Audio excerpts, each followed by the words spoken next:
Hello साथियों, मैं देवी sir आपको अपने इस चैनल सक्सेस का जादू पर एक बार पुनः स्वागत करता हूं।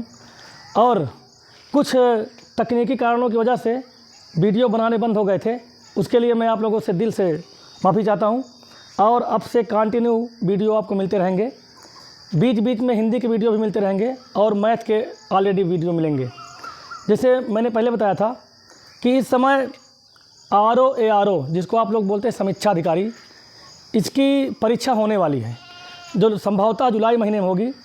तो उसी को ध्यान रखते हुए आज का हमारा ये वीडियो है, जिसमें हिंदी का एक टॉपिक है समास। समास बच्चों को बहुत कंफ्यूज करता है, इसलिए आज मैं इसको एकदम बेसिक तरीके से ऊंचाई तक ले जाऊंगा।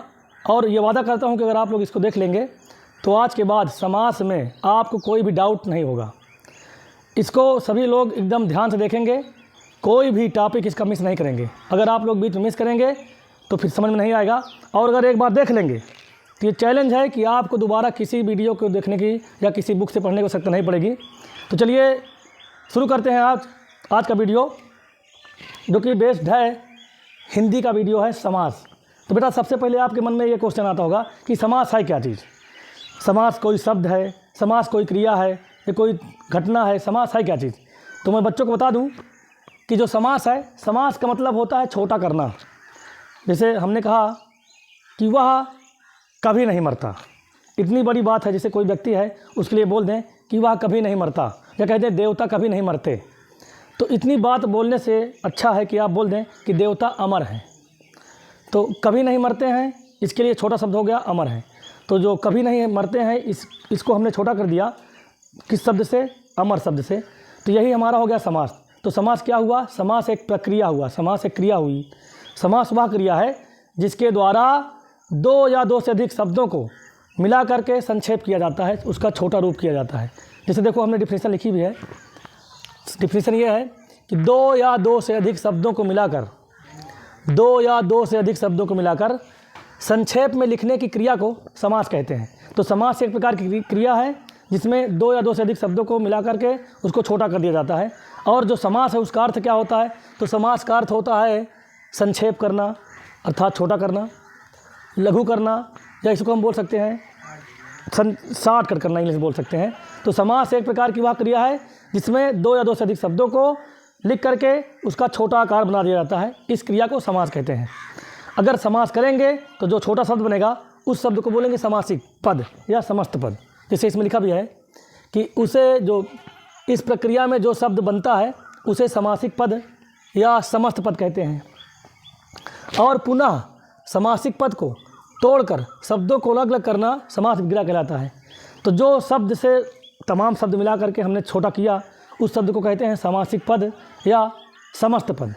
और उस समासिक पद को अगर पुनः हम तोड़ करके जितने शब्द मिले थे उसको फिर डिटेल कर दें, पूरा विवरण कर दें, तो उस क्रिया को बोलते हैं विग्रह करना। तो देखिए, समास शब्द का जो अर्थ होता है, या जिसको हम बोल सकते हैं पर्यायवाची, तो वो तीन होते हैं: संक्षेप करना, छोटा करना या लघु करना। परीक्षाओं में इसका विलोम बहुत पूछता है, इसलिए हमने इसका विलोम लिख दिया। तो समास का विलोम होता है व्यास, जिसका मतलब होता है विस्तार करना, या कह दें वियोजन करना, या कह दें तोड़ना, खंडन करना, पृथक्करण करना। ये सब समास के विलोम हैं, जिसका शुद्ध जो परीक्षा आप देंगे आप लोग, तो उसमें जब पूछेगा कि समास का विलोम बताइए, तो 4 ऑप्शन रहेंगे, जिसमें से एक ऑप्शन ये मिलेगा व्यास। आप इसी में टिक लगा देंगे। बाकी अगर व्यास नहीं मिलता है तो ये इसमें से कोई भी शब्द मिल सकता है। विस्तार करना, पृथक्करण करना, वियोजन करना, खंडन करना, विखंडन करना, तोड़ना, ये सब समास के विलोम हैं। तो उम्मीद करते हैं आप लोगों को ये बात समझ में आ गई होगी कि समास है क्या और समास का विलोम क्या है। तो एक बार फिर समझ लीजिए, समास का मतलब होता है दो या दो से अधिक शब्दों को मिलाकर शॉर्ट कट लिखने की, संक्षेप में लिखने की विधि को समास कहते हैं। और जो शब्द बनता है उसे समस्त पद या समासिक पद कहते हैं। और इसका जब फिर से दोबारा इसको तोड़ करके अलग अलग करेंगे तो उसको कहते हैं समास का विग्रह करना। समास का विलोम व्यास होता है, जिसके कई अर्थ होते हैं: विस्तार, पृथक्करण, वियोजन और खंडन। अब इसके बाद एक क्वेश्चन ये परीक्षाओं में बहुत पूछता है कि समास के जनक कौन है। तो आप लोग जानते हैं जो हमारी हिंदी है ये संस्कृत से बनी है, अर्थात संस्कृत जो है हिंदी की जननी है। संस्कृत तो वैसे कई भाषाओं की जननी है, किसी दिन फिर उसका एक वीडियो बनाएंगे अलग से। फिलहाल अभी आप समास पे फोकस करिए। तो समास जो है हिंदी का सब्जेक्ट है, और हिंदी जो हमारा है ये जो हमारी भाषा हिंदी है ये संस्कृत से बनी है, और संस्कृत जनक जो है वो है महर्षि पाणिनि जी।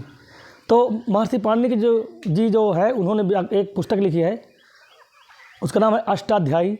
उसी में समास संधि शब्दियाँ हैं, इसलिए समास का जनक भी महर्षि पाणिनि को माना जाता है। तो हमने यहाँ पर लिखा भी है कि समास जनक या समास का पिता या समास का जन्मदाता कौन है, तो महर्षि पाणिनि जी हैं। अब इसमें अगर आप समास पढ़ेंगे तो इसमें आपको दो प्रकार के पद मिलेंगे, जिसमें एक पद को बोलते हैं प्रधान पद। प्रधान पद का मतलब होता है ऐसा पद जिसमें समास का पूरा प्रभाव पड़े, जिसमें समास का पूरा अर्थ निहित हो, उसे बोलते हैं समास प्रधान पद। और एक और पद होता है जिसको बोलते हैं गौड़ पद या अन्य पद, वो केवल उसके सहारे के लिए होता है, बाकी उस पर कोई खास प्रभाव नहीं पड़ता।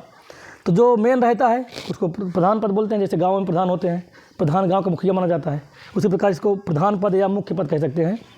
इसको प्रधान पद या मुख्य पद ये कहते हैं। और जो दूसरा पद होता है उसे बोलते हैं गौड़ पद या अन्य पद। जैसे हमने एग्जाम्पल आपको समझाया, एक एग्जाम्पल हमने लिया है राजपूत। राजपूत का मतलब होता है राजा का पुत्र, जो राजा का पुत्र उसे बोलते हैं राजपूत। तो जो राजपूत शब्द है ये दो शब्दों से मिलकर बना है। अब इसका डिटेल होगा राजा का पुत्र। तो इतनी बड़ी बात को अगर हम संक्षेप में कहें तो आप बोल देंगे राजपूत। तो राजपूत दो शब्दों से बने हैं, एक राजा और एक पूत, यानी पूत मतलब पुत्र।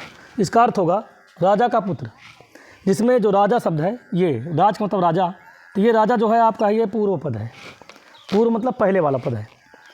और अगर हम बात करें पूत, तो पूत जो होता है ये पुत्र हुआ, तो पुत्र हुआ उत्तर पद, जिसको बोलते हैं बाद वाला पुत्र, यानी बाद वाला पद या बाद का पद, जैसे यहाँ पर है पुत्र। तो जो राजपूत है ये दो शब्दों से मिलकर बना है, एक है राजा और एक है पुत्र। तो राजा जो हो गया ये राजा हो गया आपका पूर्व पद, और जो पुत्र हो गया, पुत्र मतलब पुत्र होता है, ये हो गया उत्तर पद या बाद का पुत्र, बाद का पद। अब अगर इसमें इस तरह की बात करें कि सर ये जो राजपूत है इसमें कौन सा पद प्रधान पद है और कौन सा पद गौड़ पद है, तो आप उसको भी समझ लीजिए। राजपूत है, राजपूत में बात कर रहा हूँ तो राजा के पुत्र की बात कर रहा हूँ, राजा की बात नहीं कर रहा हूँ। तो यहाँ पर जो पुत्र हो गया वो हो गया प्रधान पद या मुख्य पद।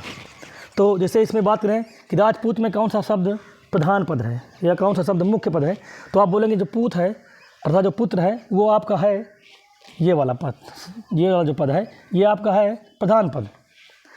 और जो राजा हो गए वो हो गए गौड़ पद या अन्य पद। तो राजा जो हो गए ये हो गए गौड़ पद।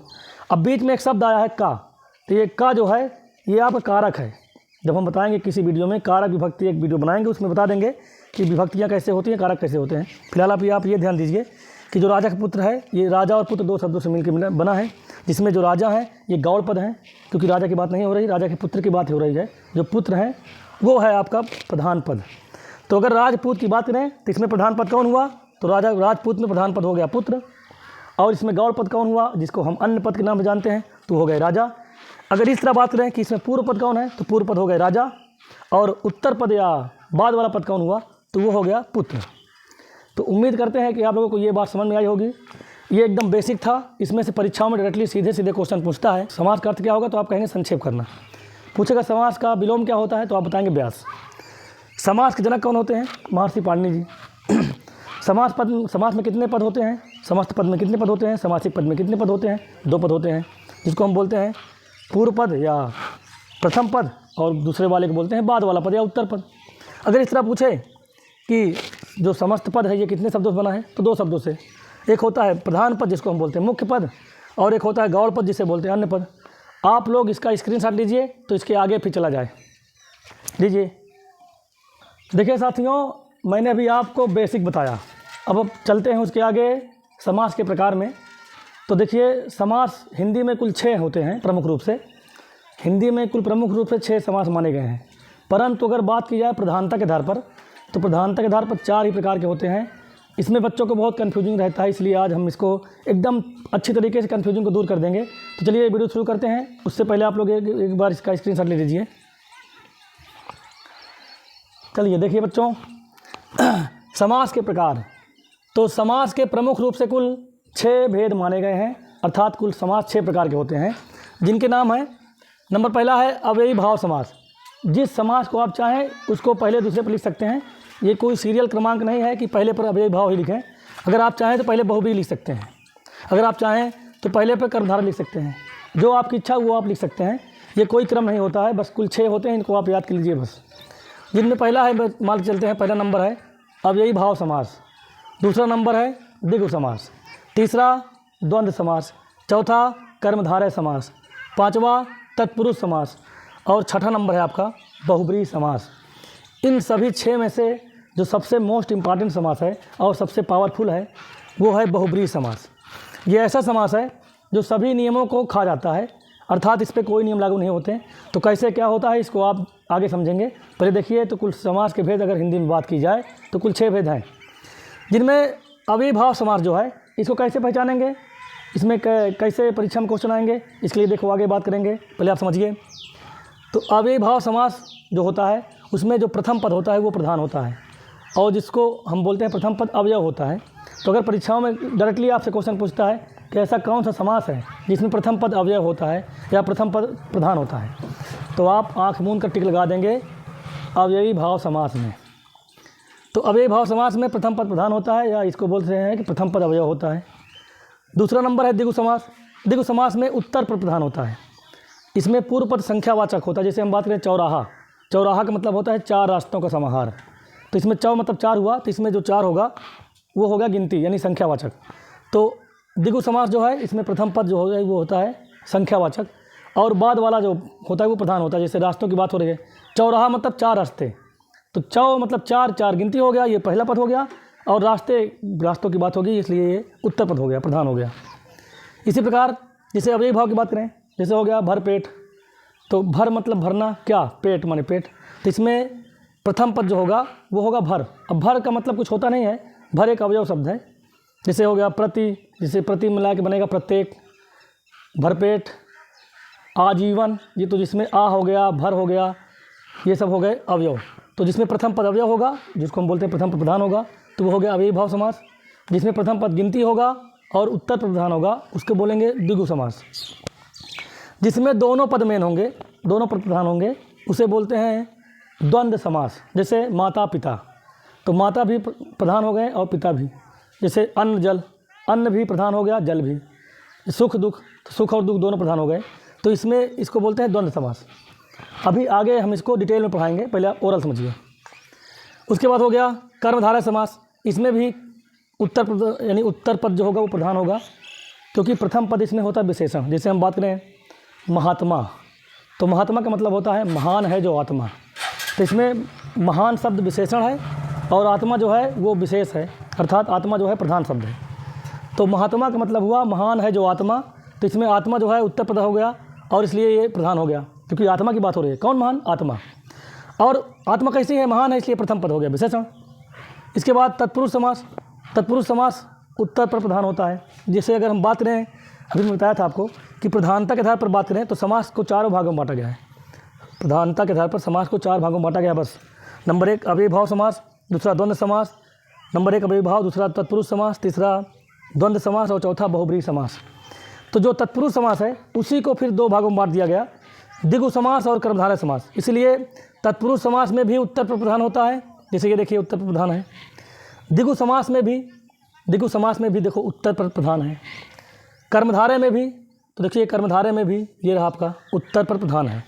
ये तीनों बात एक ही है, लेकिन इसको हिंदी में डिटेल में पढ़ने के लिए बाद में व्याकरणाचार्यों ने इसको 6 भागों में समास को बांट दिया। लेकिन वास्तव में अगर देखा जाए तो प्रधानता के आधार पर समास 4 भाग में ही बटे थे। तो जिसमें अव्ययी भाव एक अलग हो गया था, तत्पुरुष अलग हो गया था, जिसे फिर बाद में द्विगु और कर्मधारय 2 में बांट दिया गया। तीसरा हो गया द्वंद्व समास, चौथा बहुब्रीहि समास। तो 4 ये थे, ये 2 और बन गए इसी के पार्ट, तो हो गए कुल 6 समास जो हमने ऊपर लिखा है। इसमें तत्पुरुष समास में उत्तर पर प्रधान होगा। जैसे हम बात करें रसोई घर, तो वहाँ पर घर की बात हो रही है, लेकिन ऐसे घर की जो रसोई के लिए बनाया गया हो, इसलिए इसका अर्थ होगा रसोई के लिए है जो घर। जैसे ये एग्जाम्पल जो हमने समझाया था आपको इससे पहले, राजपूत, तो वो भी राजा की बात नहीं हो रही थी बल्कि पुत्र की बात हो रही थी, उत्तर प्रधान था, इसलिए वहाँ पर भी तत्पुरुष समास ही होगा।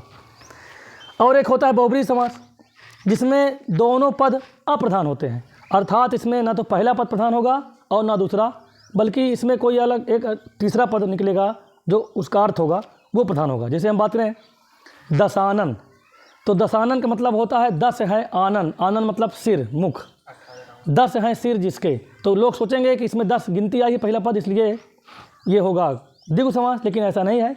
हम पहले बता चुके हैं कि सबसे इन 6 समासों में सबसे पावरफुल, सबसे मजबूत, सबसे स्ट्रांग, सबसे शक्तिशाली समास वो आपका बहुब्रीहि समास है। अगर इसके रेंज में कोई चीज़ आया तो वो चाहे भले गिनती आई हो या पहला पद विशेषण हो या कुछ भी हो, वो बहुब्रीहि समास हो जाता है। जैसे इसमें आया है दशानन, तो आप सोचेंगे 10 गिनती आ गई इसलिए हो जाएगा द्विगु समास, तो ऐसा बिल्कुल नहीं है। दशानन का मतलब होता है रावण। अब आप सोचेंगे फिर कैसे जान पाएंगे कि कौन द्विगु समास है कौन बहुब्रीहि समास है।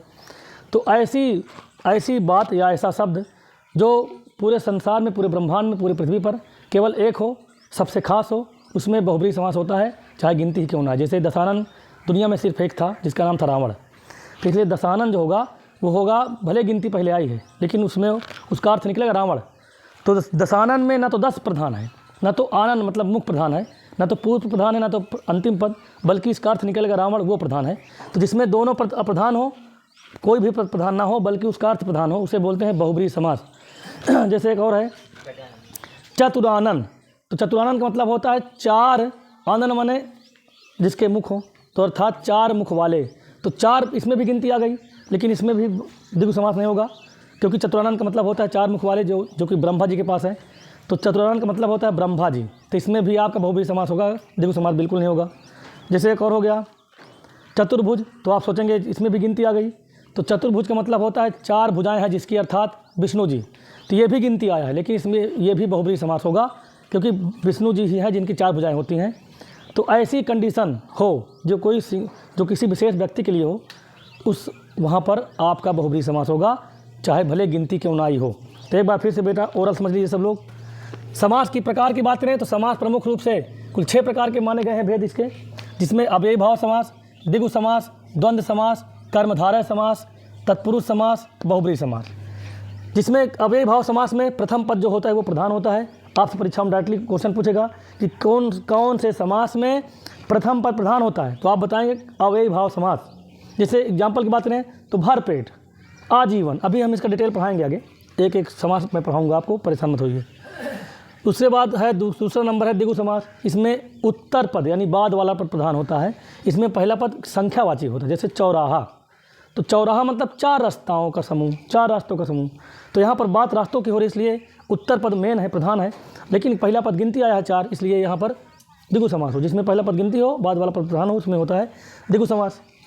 द्वंद्व समास एकदम सिंपल है, इसमें दोनों पद प्रधान होंगे, जैसे माता पिता तो माता और पिता, अन्न जल अन्न और जल, पाप पुण्य पाप और पुण्य, लाभ हानि लाभ और हानि, दोनों पद प्रधान रहेंगे, बीच में अधिकतर संयोजक चिन्ह मिलता है डैश वाला, तो इसलिए द्वंद्व समास हो जाएगा।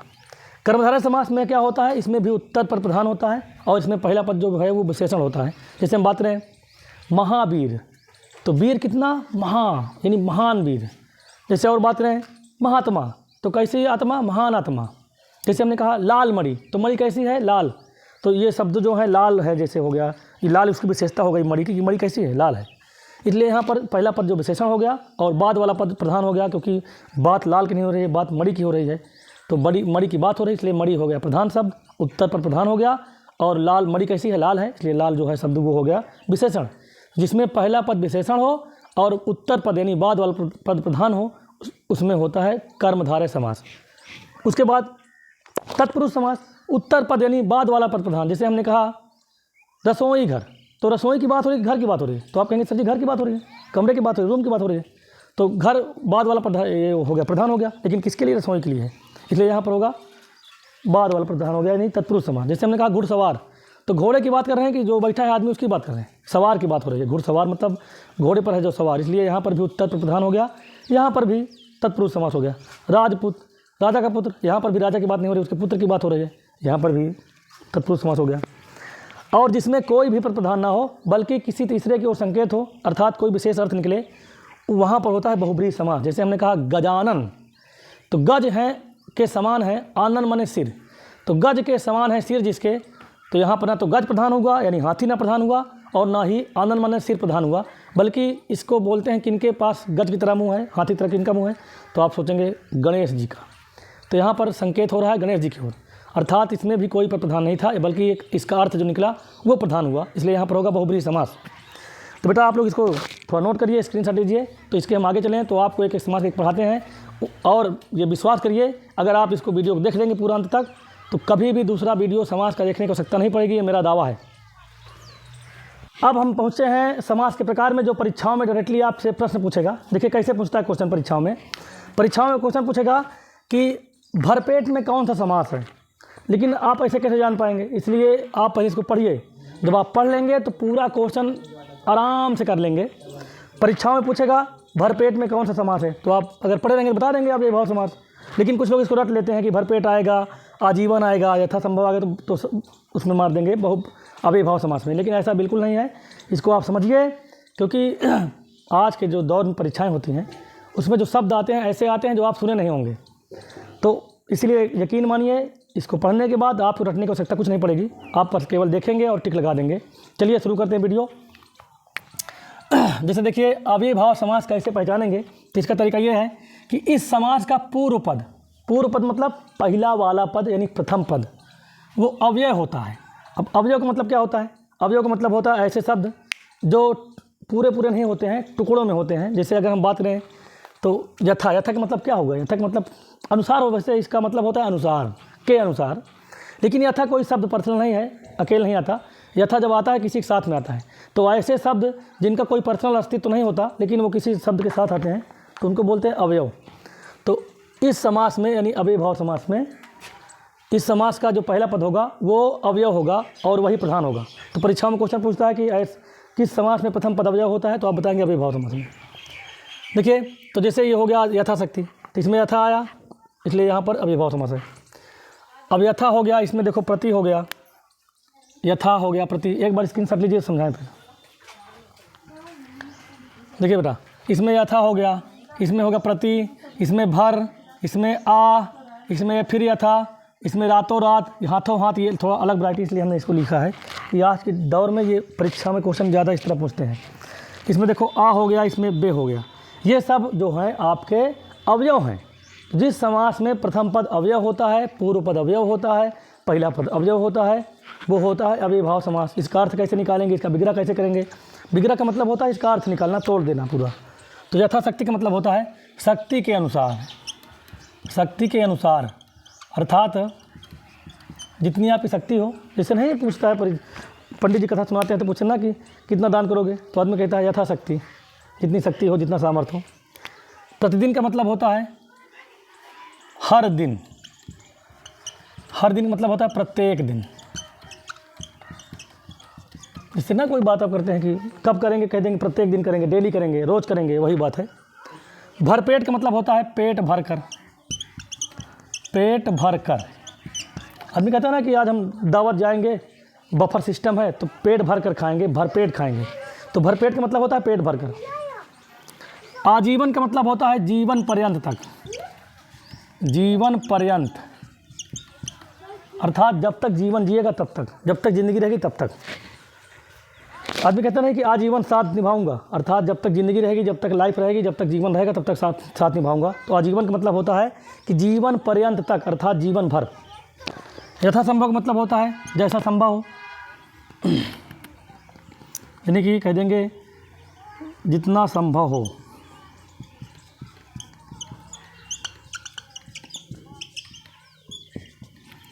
फिर जैसे देखिए ये इस दोनों को तो अलग बताएंगे इसको हम, पर इसको देखिए आप।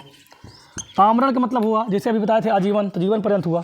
तो आमरण का मतलब वही हुआ कि मरने तक, ये समझो मृत्यु पर्यंत तक, मृत्यु पर्यंत।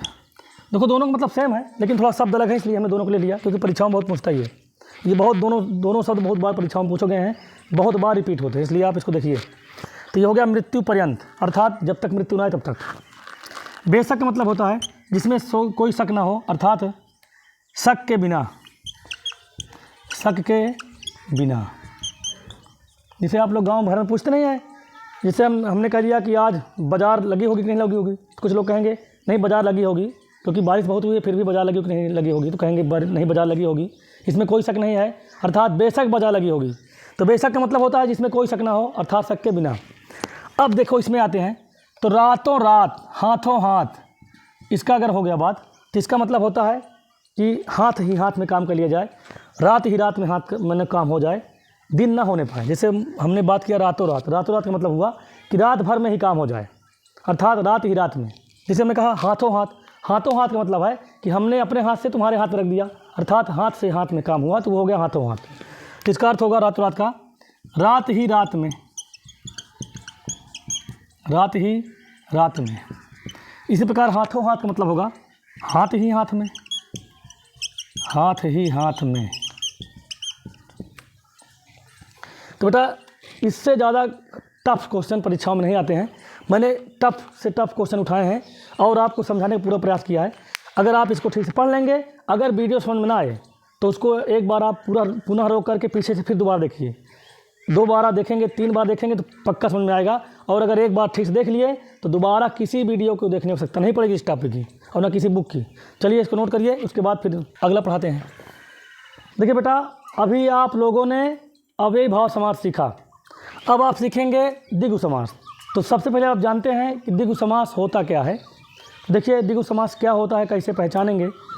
तो पहले आप समझिए कि जो द्विगु समास है उस समास का जो पहला पद है वो संख्यावाचक होता है।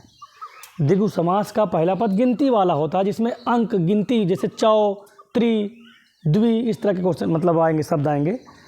ऐसा समास जिसमें पहला पद गिनती हो, संख्यावाची हो, संख्यावाचक हो, अंक वाला हो, उसे हम कहते हैं द्विगु समास। तो इस समास का पहला पद संख्यावाचक होता है और जो बाद वाला पद होता है वो प्रधान होता है। जैसे अगर हम बात करें चौराहा की, तो इसका मतलब हुआ कि चौराहा मतलब है 4 रास्तों का समाहार, 4 राहों का समाहार। तो बात राहों की हो रही है, लेकिन राहें कितने हैं? 4 हैं। तो पहला पद गिनती आया, यानी पहला पद इस समास का पहला पद संख्यावाचक आया, गिनती आया। और बाकी प्रधान पद कौन है? तो संख्या थोड़ी प्रधान है, प्रधान है रास्तों की बात हो रही है, संख्या की नहीं। तो प्रधान है रास्ता, राह। तो जिसमें पहला पद संख्यावाचक हो और उत्तर पद का मतलब होता है बाद वाला पद वो प्रधान हो, तो उसमें होता है द्विगु समास। जैसे हमने ये ढेर सारे एग्जाम्पल लिखे हैं, आप समझिए। आप जब परीक्षा देंगे तो इसी में से कोई ना कोई एग्जाम्पल फंसेगा। अगर नहीं भी आता है तो आप अगर तरीका समझे हैं तो आप कोई भी क्वेश्चन मिनटों में कर लेंगे, चुटकियों में कर लेंगे। देखिए चौराहा पूछे या कह दे चतुष्पथ, चतुष का मतलब 4, पथ माने रास्ता, तो 4 रास्ता अर्थात चौराहा।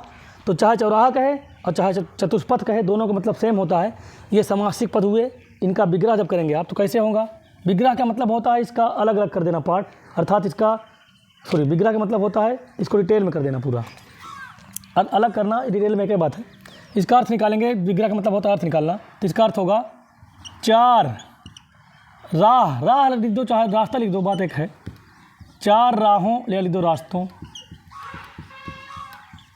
का समाहार।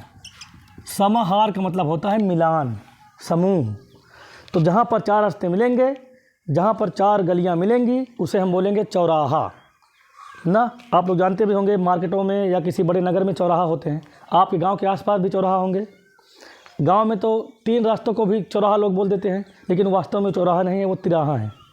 लेकिन फिर भी क्या किया जाए, हमको अपना टॉपिक देखना है। तो 4 जहाँ पर 4 रास्ते मिलेंगे उसे बोलेंगे चौराहा या चतुष्पथ। तो चौराहा का मतलब होता है 4 राहों का मिलान, यानी 4 राहों का समाहार, 4 राहों का इकट्ठा करना, अर्थात 4 राहों का समूह। तो किसी बुक में 4 राहों का समूह भी लिखा होगा, लेकिन आप ठीक समझिए कि समूह नहीं हो सकता, समूह हो भी सकता है लेकिन हर जगह समूह सही नहीं है। तो आप बोलेंगे 4 राहों का समाहार, अर्थात 4 राहों का मिलान। उसी प्रकार नवरात्रि का मतलब होगा, नवरात्रि का मतलब क्या होता है कि जब नवरात्रि मिलेंगी, 9 रात मिलेंगी तभी तो नवरात्रि होगी। तो इसका मतलब होगा 9 रातों का समाहार।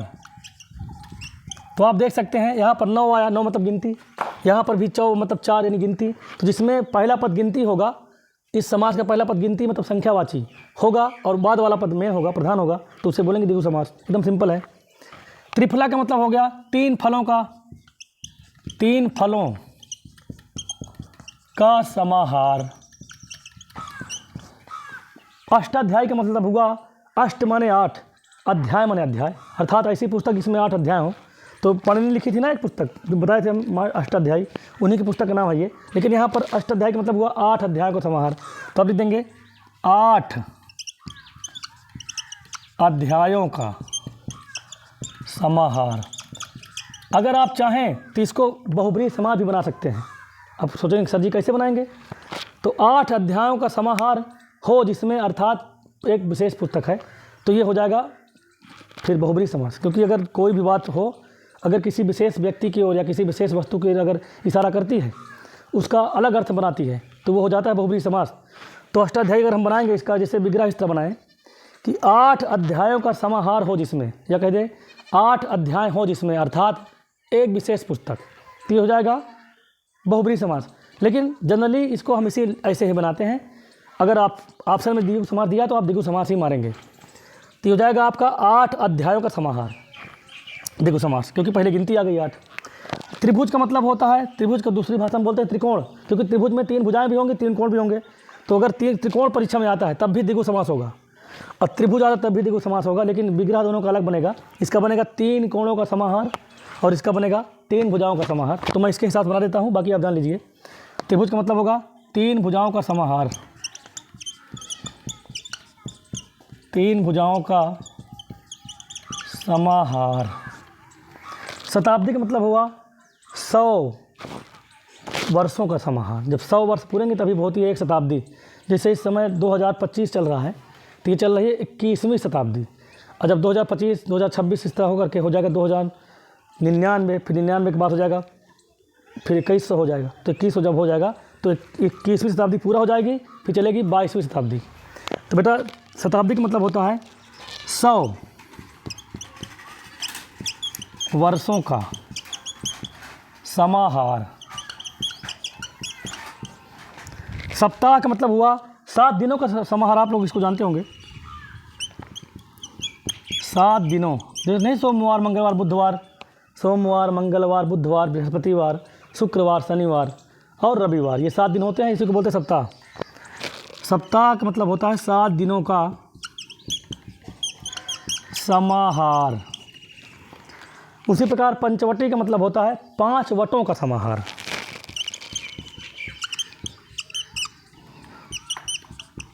पाँच वटों का समाहार। तो बेटा आप लोग इसका स्क्रीनशॉट लीजिए, इसको नोट करिए और अब इसको पढ़िए, बार बार पीछे करके पढ़िए। एक बार पढ़ लेंगे दोबारा नहीं पढ़ना पड़ेगा, तो इसके आगे हम पढ़ाएं, इसको पहले नोट करिए। अभी तक हमने आपको 2 समास बताए। अव्ययी भाव समास, जिसमें पहला पद अवयव होता है, जैसे भरपेट, आजीवन, आमरण, यथाशक्ति, तथा भक्ति, ये सब। उसके बाद हमने आपको बताया दूसरा नंबर द्विगु समास, जिसमें पहला पद संख्यावाचक होता है, गिनती, जैसे चौराहा, नवरात्रि, त्रिफला, पंचपात्र, पंचभुज, इस तरह के जिसमें पहले गिनती आए वो सब द्विगु समास हैं। अब हम पढ़ाएंगे द्वंद्व समास। इस द्वंद्व समास क्या है हमने पहले बताया था, अभी इसके पहले भी, और एक बार डिटेल में आप देख लीजिए कि इसमें दोनों ही पद प्रधान होते हैं, अर्थात इसमें 2 पद होंगे, दोनों ही मेन होंगे, दोनों ही प्रमुख होंगे, दोनों ही प्रधान होंगे।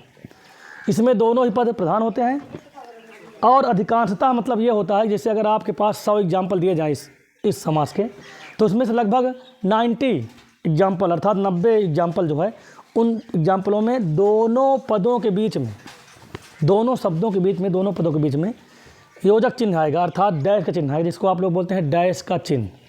ये होता है योजक चिन्ह, जिसको हम लोग अंग्रेजी में बोलते हैं डैश का चिन्ह। तो अधिकतर एग्जाम्पलों में यही आएगा। जैसे देखिए आपके सामने दिया है, हमने 3 एग्जाम्पल लिखा है जिसमें ये चिन्ह लिखे हैं। तो इसकी पहचान कैसे होती है, तो कुछ बच्चे सोचते हैं कि डैश चिन्ह आएगा तो पहचान लेंगे, तो ऐसा बिल्कुल भी नहीं है। एकदम सिंपल, आज की परीक्षाओं में नहीं क्वेश्चन पूछे जाते, लेकिन फिर भी कुछ परीक्षाएं हैं जो जिसमें सिंपल पूछते हैं, लेकिन हमारा टारगेट सिंपल परीक्षाओं को ध्यान में रख के नहीं है। हमारा टारगेट ये है कि आप समाज की कोई भी परीक्षा हो, अगर समाज से क्वेश्चन आते हैं तो उसको आप करिए और पक्का कर लेंगे, ये हमारा वादा है। तो देखिए इसमें दोनों ही पद प्रधान होते हैं और अधिकांशतः दोनों पदों के बीच में योजक चिन्ह आता है। अधिकांशतः आता है, हमेशा नहीं आता, ये बात ध्यान रखना हमेशा। हमने इसमें एग्जाम्पल लिखे हैं, देखिए जैसे कि यहाँ है कि माता पिता, तो ये डैश है जिसको हम बोलते हैं योजक चिन्ह। तो माता योजक चिन्ह पिता, तो इसको मतलब माता और पिता दोनों 2 इसमें पद दिए हैं। अब आप देखिए दोनों पद तो मेन है, दोनों पद प्रधान है कि नहीं, माता भी प्रधान है पिता भी प्रधान है, अर्थात दोनों के बिना काम नहीं चलता, दोनों के बिना ज़िंदगी नहीं चलती। तो आप इसका जब विग्रह करेंगे, इसका जब अर्थ निकालेंगे तो कैसे बनाएंगे, तो लिखेंगे आप माता, एक डैश के जगह पर लिख देंगे और, जो योजक चिन्ह लिखा है उस पर लिख देंगे आप और, तो हो गया माता और पिता, और पिता उतार देंगे। तो इसका विग्रह क्या बन गया, माता और पिता। परीक्षाओं में आपसे क्वेश्चन पूछेगा कि माता पिता में कौन सा समास है, तो आप बताएंगे द्वंद्व समास, क्योंकि दोनों ही प्रधान हैं। अन्न जल, तो देखो अन्न का मतलब, ये अन्न का मतलब होता है अनाज, जैसे गेहूँ चावल ये सब। और एक होता है अन्न, अन्न का मतलब होता है दूसरा, जैसे आदमी कहता नहीं कि किसी अन्य को दे दो, अर्थात किसी दूसरे को दे दो, अन्न मतलब दूसरा हुआ, और अन्न का मतलब हुआ अनाज। तो यहाँ पर ये वाला नहीं है, ये वाला है, ध्यान देना इस बात को। तो अन्न का मतलब हुआ अनाज, और योजक चिन्ह का मतलब हुआ और जल का मतलब हुआ जल। तो ये इसमें अन्न जल में कौन समास है?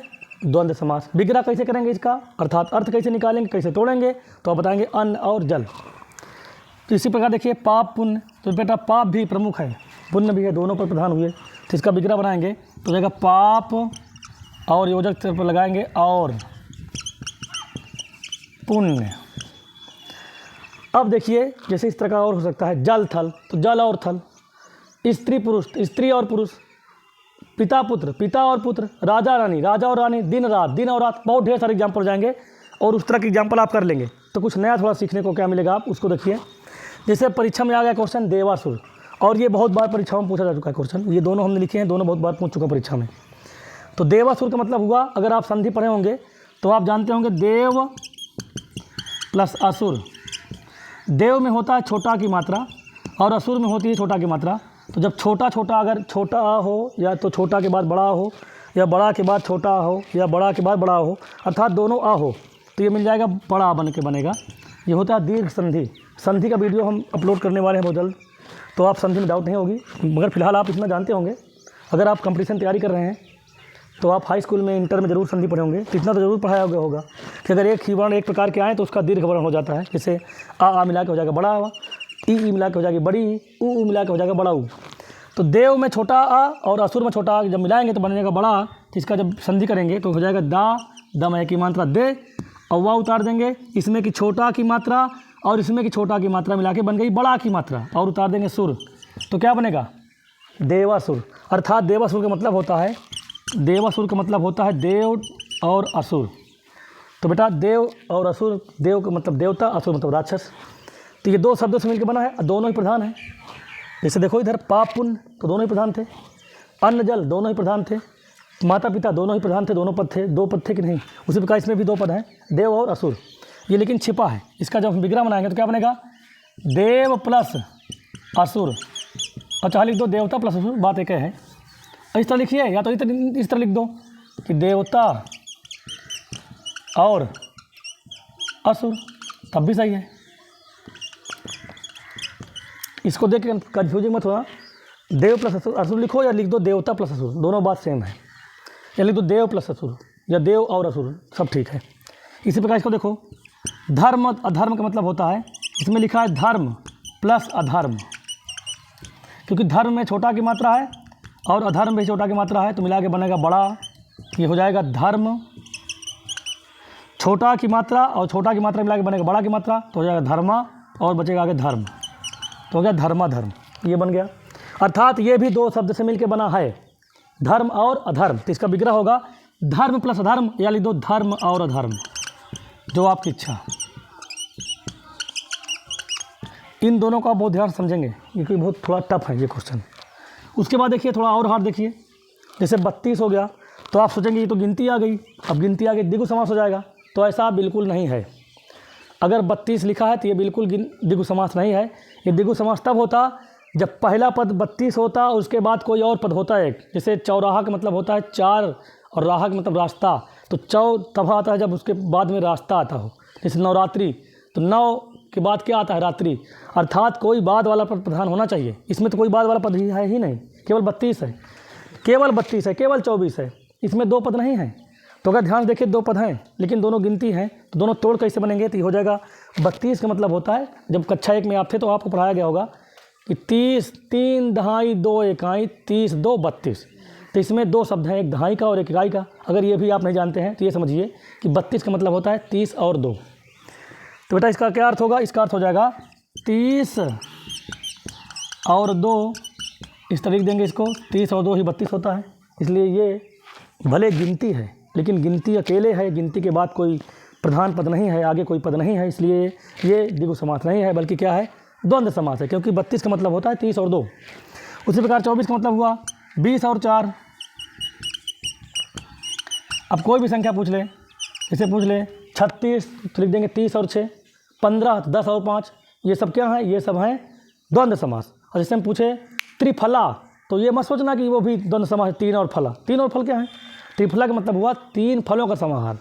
तो उसमें त्रि के बाद फल आता है, जिसमें पहला पद संख्यावाची हो, उसके बाद कोई उत्तर पर प्रधान हो, तो वहाँ पर द्विगु समास होगा।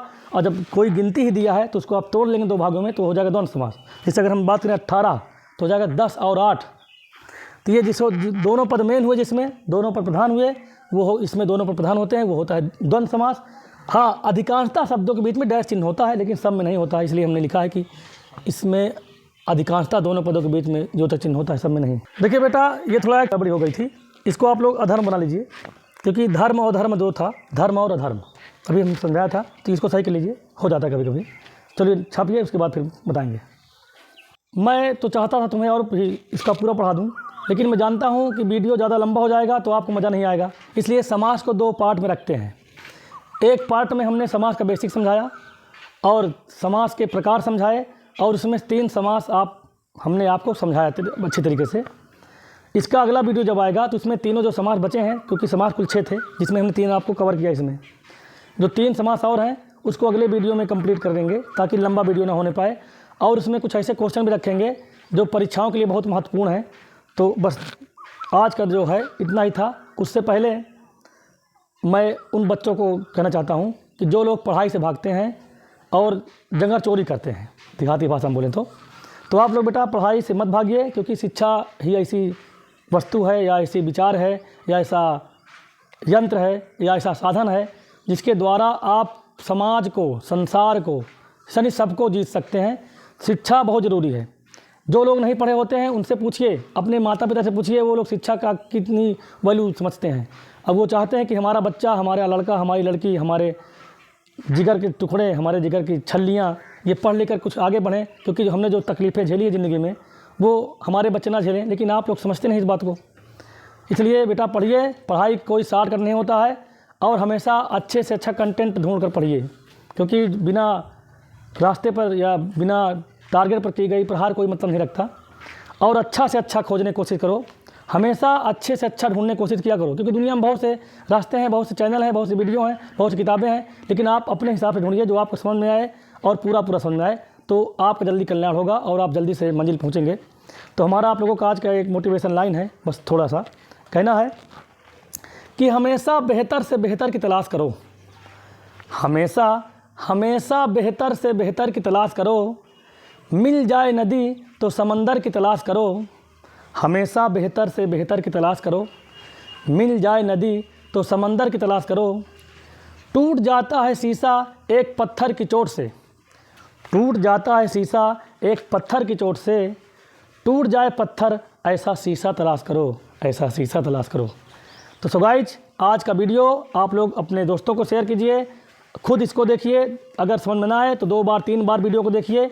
एक बार समझ में आ गया तो दोबारा आपको ये टॉपिक नहीं पढ़नी पड़ेगी, ये हमारा दावा है। और हमारे चैनल को सब्सक्राइब कीजिए, आपका लाइक, आपका सब्सक्राइब ही हमारा मोटिवेशन है और हमारे लिए ऊर्जा का काम करता है, टॉनिक का काम करता है। So thank you so much, धन्यवाद।